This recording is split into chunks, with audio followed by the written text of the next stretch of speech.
স্বাভাবিক রক্তে কোলেস্টেরল এর ঘনমাত্রা প্রায় 0.005 মোলার হলে 750 মিলিলিটার রক্তে কত গ্রাম কোলেস্টেরল থাকে? কত গ্রাম কোলেস্টেরল অর্থাৎ W = হোয়াট?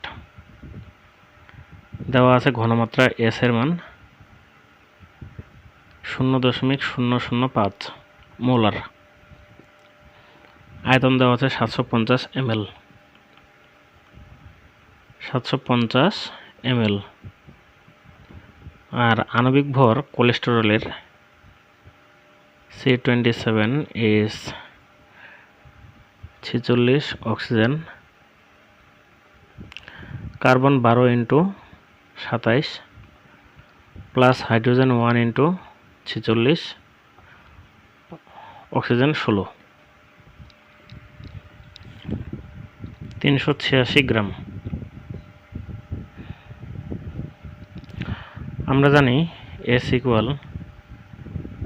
W × 1000 ভাগ M × V। অতএব W = SMV ভাগ 1000।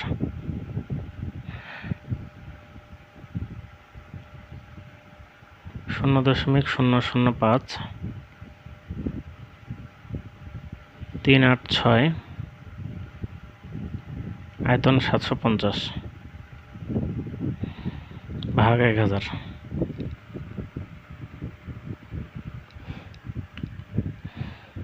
0.005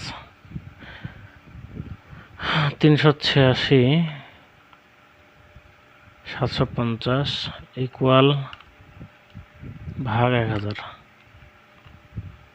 1.44 1.4475 গ্রাম।